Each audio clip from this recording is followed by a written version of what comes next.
धन्यवाद सभापति महोदय, आपने संविधान की डिबेट पे बोलने का जो अवसर प्रदान किया।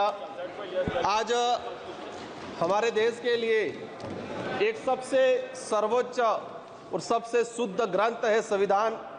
आज इस सदन में मैं पहुंचा हूं, कहीं न कहीं उस संविधान की मेहरबानी है और मेरे निर्वाचन क्षेत्र की जनता की मेहरबानी है। मैं संविधान को नमन करते हुए, मेरे क्षेत्र की जनता को प्रणाम करते हुए मैं मेरी बात को रखना चाहूँगा। इस संविधान के अंदर प्रावधान किया गया है कि इस देश के अंदर रहने वाला प्रत्येक वर्ग और विशेषकर ध्यान रखा गया है जो इस देश का जो गरीब है तबका है और आदिवासी समुदाय हो, एससी समुदाय हो, उनके उत्थान के लिए प्रावधान किए गए संविधान के अंदर। लेकिन आज बड़े दुख के साथ कहना पड़ रहा है कि 75 वर्ष हो गए, लेकिन संविधान के अंदर जो आदिवासी समुदाय के हित में जो प्रावधान बने हुए हैं, अनुच्छेद 244(1) के अंतर्गत 5वीं अनुसूची, अनुच्छेद 244(2) के अंतर्गत 6ठी अनुसूची के तहत अनुसूचित क्षेत्र, जनजाति क्षेत्र के प्रावधानों को आज तक धरातल पे लागू नहीं किया गया है।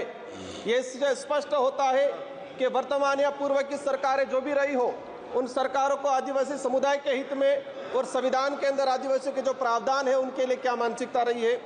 माननीय सभापति महोदय, हम लोग जब 5वीं अनुसूची और 6ठी अनुसूची के तहत हमारे विशेषाधिकार की बात करते हैं तो कई राष्ट्रीय पार्टियों के कई नेता 5वीं 5 के नाम से गुमराह करते हैं आम जनता को।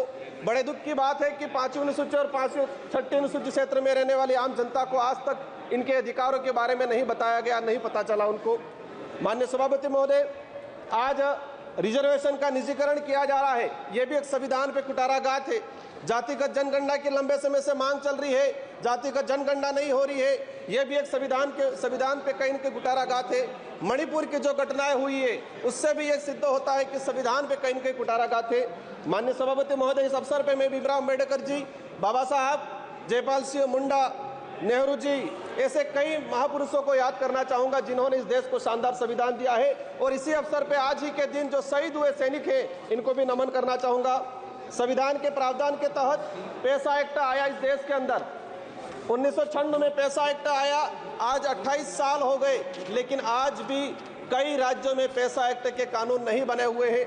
माननीय सभापति महोदय, पैसा एक्ट में प्रावधान है कि शेड्यूल एरिया के अंदर जो भी जमीन है, कोई भी उद्योगपति या कोई भी गवर्नमेंट लेती है तो उसको पैसा एक्ट की ग्राम सभा के तहत अनुमति लेना अनिवार्य है। लेकिन आदिवासी क्षेत्र के अंदर देखा गया है कि राष्ट्रहित के नाम से भूमि अधिग्रहण की जाती है, पैसा एक्ट को नजरअंदाज किया जाता है। हमने कई जगह देखा खनन के नाम पे पैसा एक्ट के तहत ग्राम सभा का बिना परमिशन के और लिया गया।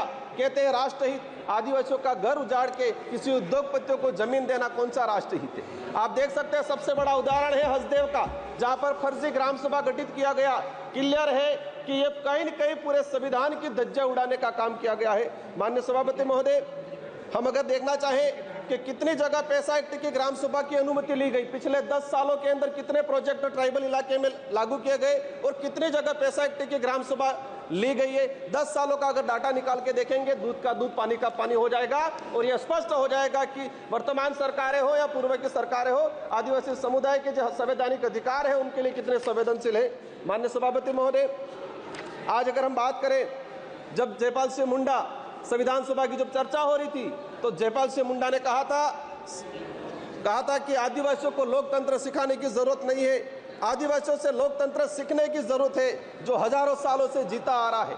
और ये मानना पड़ेगा कि संविधान निर्माताओं ने भी जब देखा गया कि आदिवासी समुदाय की गण व्यवस्था, गमेती पटेल मुखिया की व्यवस्था, उसी को कहीं न कहीं अडोप्ट किया गया है। लेकिन आज लोकतंत्र में जिस तरह से तानाशाही हो रही है, ये कहीं न कहीं आज आम जनता, आम गरीब के लिए दिक्कत है। जल जंगल जमीन आदिवासी जीवन का आधार है, ये बिरसा मुंडा जी और जयपाल सिंह मुंडा का कहना था। लेकिन आज उसी जल जंगल जमीन को उजाड़ा जा रहा है। माननीय सभापति महोदय, आदिवासी समुदाय को अपना अलग एक पहचान, पूर्वजों के त्याग बलिदान आधार पर आरक्षण का अधिकार मिला है। और देश की आज़ादी में अगर देखा जाए, सबसे अधिक अगर त्याग बलिदान दिया गया है तो आदिवासियों का त्याग बलिदान दिया गया है, लेकिन आज उसको नजरअंदाज किया जाता है। हाल ही राजस्थान की सरकार ने ST SC की जमीन को गैर आदिवासियों के खरीद पर अनुमति देकर ST SC के संवैधानिक अधिकारों पर कहीं न कहीं कुटाराघात किया है।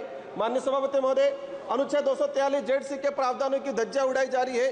आदिवासियों के संवैधानिक अधिकारों को लेकर सुप्रीम कोर्ट के कई जजमेंट आए। Samatha judgment 1997, Vedanta judgment 2013, Ramareddy versus state Andhra Pradesh 1998, Kailash बनाम महाराष्ट्र सरकार 11 जनवरी 2005। लेकिन आज तक इन सुप्रीम कोर्ट हाई कोर्ट के जो जजमेंट है वो आज तक लागू नहीं किए गए हैं। आप अपन निकाल के देखेंगे जितने भी जजमेंट आए ट्राइबल इलाके के हित को लेके आज तक उनको लागू नहीं किया गया है। माननीय सभापति महोदय, हजारों वीरों के बलिदान के बाद Chota Nagpur tenancy act 1908, Santal Pargana tenancy act 1949, Wilson rules 1837, ये जो जितने भी जो एक्ट आए थे हजारों लोगों ने अपना बलिदान दिया था, इसके बाद आए थे। लेकिन देखा गया है आजादी के बाद इन किसी भी एक्ट पे कोई प्रावधान नहीं किया गया है। माननीय सभापति महोदय, मैं लास्ट 30 मिनट में आपकी बात में समझ रहा हूं, मैं अपनी बात को रखूंगा। हमारे देश की न्याय व्यवस्था की बात करें। धन्यवाद।